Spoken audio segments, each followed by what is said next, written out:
కాబట్టి కూటమి తిరుమల తిరుపతి దేవస్థానంలో అక్రమాలపై కూడా డొంక కదులుతోంది. శ్రీవాణి ట్రస్ట్ నిధులకు సంబంధించి ఏదైతే దుర్వినియోగం చేశారో దానిపై విజిలెన్స్ రంగంలోకి దిగింది. టీటీడీ మాజీ చైర్మన్ భూమన కరుణాకర్ రెడ్డి, మాజీ ఈవో ధర్మారెడ్డికి నోటీసులు కూడా ఇచ్చింది. టెండర్లలో నియామకాల్లో గోల్మాల్ జరిగిందనే ఆరోపణలు వెల్లువెత్తుతున్నాయి. అయితే ప్రతి అంశంలో తిరుమల తిరుపతి దేవస్థానానికి సంబంధించి మెయిన్గా శ్రీవాణి ట్రస్ట్ సంబంధించి అనేక ఆరోపణలు గతంలోనే వినిపించాయి. దానికి సంబంధించి ముందుకెళ్తున్నారు. మరి ఏ విధంగా విచారణ తర్వాత రిపోర్ట్ వస్తుందనేది చూద్దాం, దాని గురించి మాట్లాడదాం. మనతో పాటు డిబేట్లో పార్టిసిపేట్ చేస్తున్నారు కృష్ణాంజనేయులు గారు, పొలిటికల్ అనలిస్ట్. అదేవిధంగా రేగడ లక్ష్మణరావు గారు ఉన్నారు, వైఎస్ఆర్సీపీ నేత. ఎస్ రావు గారు ఉన్నారు, టీడీపీ నాయకులు. కలగడ వెంకటకృష్ణ గారు ఉన్నారు, తణుకు పట్టణ టీడీపీ అధ్యక్షులు. మంత్రి రావుబాబు గారు ఉన్నారు, తణుకు మాజీ మున్సిపల్ చైర్మన్. మనకి ఏదైతే తణుకులోనే ఈ అన్నా క్యాంటీన్కి సంబంధించి అక్కడ అసలు ఏం జరిగింది ఏంటి అనేది మనకు ఒక క్లారిటీ రాబోతుంది కాబట్టి మాట్లాడదాం. ఎస్, ముందుగా అందరికీ గుడ్ మార్నింగ్ అండి, welcome to the show. Venkatakrishna గారు గుడ్ మార్నింగ్ అండి. గుడ్ మార్నింగ్ వెంకటకృష్ణ గారు, అసలు ఏం జరిగింది? అన్నా క్యాంటీన్ స్టార్ట్ చేసి 15వ తారీఖున స్టార్ట్ చేశారు, ఇంకా నెల కూడా పూర్తి అవ్వలేదు. ఈలోపే నాణ్యత అంటే దాంట్లో అపరిశుభ్రంగా ఉంచుతున్నారు, సరిగా పట్టించుకోవట్లేదు, పర్యవేక్షణ లోపం అనుకోవచ్చు, ఇంకేదైనా కావచ్చు. ఇవన్నీ ఉన్నాయనేది నిన్న వీడియో వైరల్ అయినటువంటి సిచ్యువేషన్ మనకు కనిపిస్తోంది. జరిగిందేంటి? ముందుగా ఐ న్యూస్ వ్యూవర్స్ కి, అలాగే ఈ డిబేట్ లో పార్టిసిపేషన్ సభ్యులందరికీ కూడా నా హృదయపూర్వక నమస్కారాలు తెలియజేస్తూ, ఇది పూర్తిగా అవాస్తవం.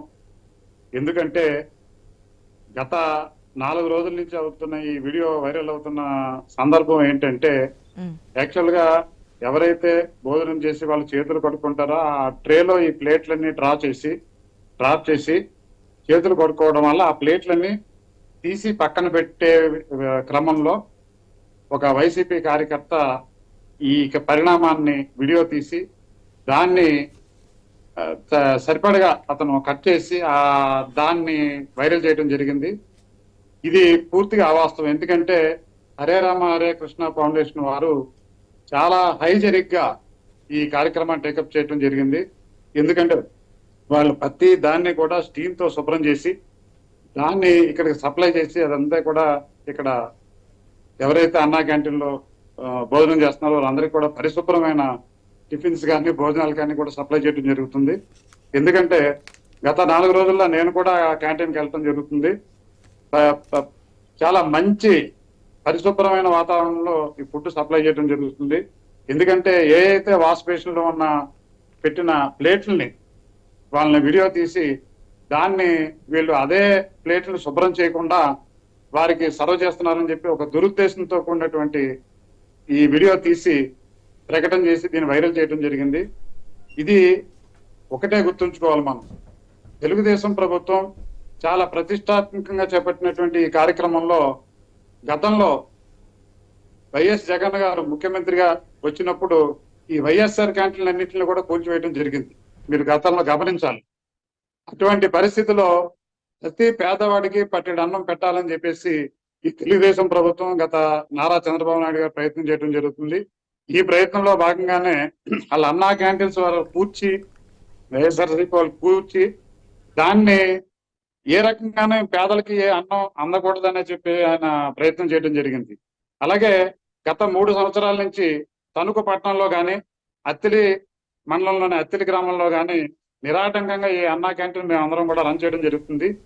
ఈ 3 సంవత్సరాల్లో లేని అపరిశుభ్ర వాతావరణం ఇవాళ కొత్తగా ఎందుకు వచ్చిందంటే, పేదలకు పట్టెడు అన్నం మనం పెడుతున్నామంటే అది కూడా సహించలేని పరిస్థితిలో ఎవరైతే ఈ వీడియోని ట్రోల్ చేశారో వారందరూ కూడా వైసీపీ కార్యకర్తలని నేను ఆ లింక్లన్నీ తీసుకుని పోలీస్ స్టేషన్ లో కంప్లైంట్ అవ్వడం కూడా జరిగింది. ఎవరైతే దీన్ని ట్రోల్ అన్నా క్యాంటీన్ లో సీసీ కెమెరాస్ ఉన్నాయా? ఉన్నాయండి, సీసీ కెమెరాలు ఉన్నాయండి. ఓకే, అయితే ఎవరు ఏంటనేది కూడా వాస్తవాలు ఏంటనేది ఐడెంటిఫై చేయడం జరిగింది మేడం. మన తణుకు పట్టణం నుంచి కూడా ఒక కంప్లైంట్ ఇవ్వడం జరిగింది. ఎవరైతే దీన్ని ట్రోల్ చేశారో, ఎవరైతే దీన్ని ఐడెంటిఫై చేస్తాం, ఆ పర్సన్ ఐడెంటిఫై చేస్తాం, తొందరలోనే వారిని విచారణ చేసి తప్పనిసరిగా దీని మీద యాక్షన్ ఉంటుంది. ఎందుకంటే పేదలకు పెట్టే అన్నం ఈ రోజు ఉదయం 330 మందికి, మధ్యాహ్నం 330 మందికి, సాయంత్రం 330 మందికి టిఫిన్ భోజనాలు 2 పూటలు కలిపి కేవలం 15 రూపాయలకి ప్రతి పేదవాడికి పట్టెడు అన్నం పెట్టాలనే ఉద్దేశంతో ఈ తెలుగుదేశం ప్రభుత్వం ప్రయత్నం చేస్తుంది. దీన్ని ఏదో రకంగా దాన్ని పాడు చేయాలనే ఉద్దేశంతో ఈ వీడియో ట్రోల్ చేయడం జరిగిందమ్మా. ఖచ్చితంగా ఇది అవాస్తవం, అంత మటుకు నేను ఖచ్చితంగా చెప్పగలను. నేను అప్పుడప్పుడు వెళ్ళి విజిట్ చేస్తూ దాన్ని ఆ కార్యక్రమాన్ని మేము ఖచ్చితంగా ఇది ప్రభుత్వం ప్రతిష్టాత్మకంగా తీసుకున్న కార్యక్రమం కాబట్టి మున్సిపల్ అధికారులు కానీ మేము కానీ పార్టీ వైపు నుంచి కానీ అందరం కూడా దీన్ని సక్రమంగానే జరుగుతుందనేది మా అభిప్రాయం. ఓకే, లక్ష్మణరావు గారు